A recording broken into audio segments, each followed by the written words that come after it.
Assalomu alaykum hurmatli muxlislar. Kommentariylarda so'rashibdiki, qanaqadir xafa ham bo'lishgandek gapirishibdiki, shu mana men aytgan edimki, mana shu gidroponikani yegan qo'ylarni hali go'shti bir ekologik toza bo'ladi.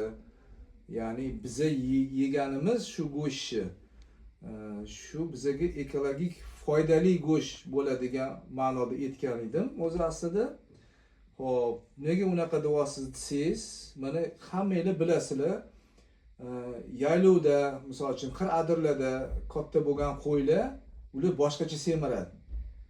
Boshqacha vazn yig'adi, chiroyli, bir xil bo'lib, chiroyli bo'lib, terilari ham yaltiroq bo'lib, go'shti ham juda shirin, mazali bo'ladi. Buni hamma tan olsa kerak. Endi bizada hozir qanaqa vaziyat? Mana misol uchun ben Toshkent atrofida yashaydigan insonman. Bizda na yaylov bor, na qir adiri bor va uni qo'yi olib chiqib boqishga vaqt ham yo'q. Bu realniy narsa-da. O'shaning uchun o'shani alternativasi qilib, mana shu gidroponikani berishga ahd qilganman. Ya'ni o'zimga boqayotgan qo'ylarim, parrandalarimni go'shti shunaqa shirin bo'lsin degan ma'noda. Yozda-ku mayli endi o'tdan o't-pot o'rib kelinar boshqa-yu, lekin stabilniy o'sha narsani qilib bo'lmaydi. Buni qishin yozim mana kichkinagina joyda bemalol yetishtirish mumkin.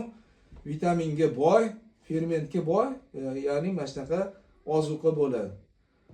Endi misol uchun tasavvur qilinglar-da, inson o'zi faqat non yeyapti deyiladi, non yeyapti. Pok semirib, misol uchun fast food yegan odamlar qanaqa bo'ladi?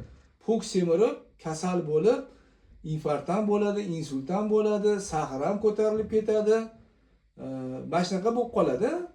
Mana shu qo'y, tovuqlar ham agar misol yopuqda boqilsa, mana shunaqa vitaminlari, mana shunaqa bir muvozanatli oziqlantirilmasa, ularda ham mana shunaqa pok semirishga o'xshagan holat paydo bo'ladi.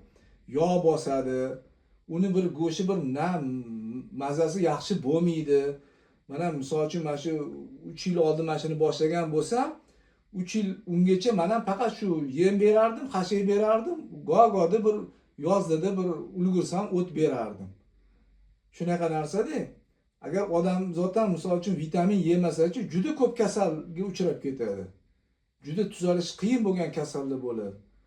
Jonivorlar ham xuddi shunaqa narsa va ularning go'shti ham bizga bir manfaatli bo'lmaydi. Shuning uchun mana shunaqa gidroponika qilishga ahd qilganman.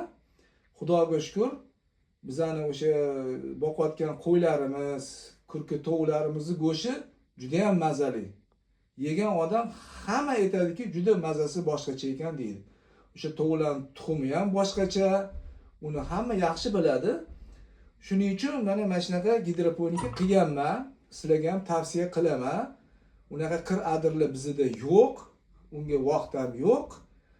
Qo'lingizdan kelsa, mana shunaqa qilinglar. Bu hammani ham qo'ldan keladigan narsa, faqat nima kerak? Qunt kerak, ishtiyoq kerak, xohish kerak. Keyin yana bitta narsa, misol uchun mana shu agar quruq yem va hashida boqilgan qo'yi bilasizlar, haligi yog' bosib ketadi-yu, dumbasi katta bo'ladi, ichidan ancha charv chiqadi.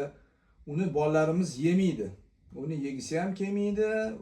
Ko'pchilik bu narsadan qaytyapti. Hali xolesterinni ko'p ekan, kasallik olib kelyapti deb hamma yog'siz go'sht so'raydigan bo'lib qolgan.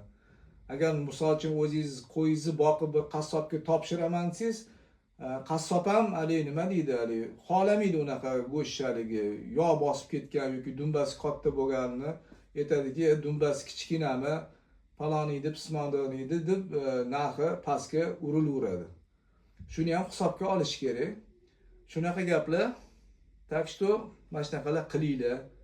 Hammani qo'lidan keladigan narsa, katta joy olmaydi. Hamma demak o'sha instruksiyasini berdim.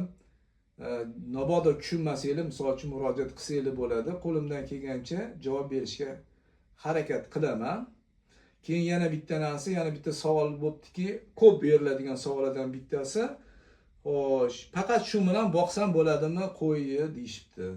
Yo'q, faqat bu bilan bo'lmaydi. Yana bir marta aytaman, albatta quruq yemini, hashiyini berish kerak. Buni o'sha gidroponika normasini berasiz. U normalarni aytganman, qandoq qo'yga qancha beriladi yoki molga qancha beriladi. va undan keyin berayotgan yemingiz o'sha yeyishiga qarab beraverasiz. Qancha yeyolsa yeyaversin. Uni anaqa joyi yo'q, o'sha haligi quruq yemini berasiz misol uchun 2 mahal. Hasha ham doimiy bo'lishi kerak. Bitta bu bilan bo'lmaydi. Faqat vitamin yesa odam qanaqa bo'ladi u? Misol uchun-da u na kuchi bo'ladi, na energiyasi bo'ladi.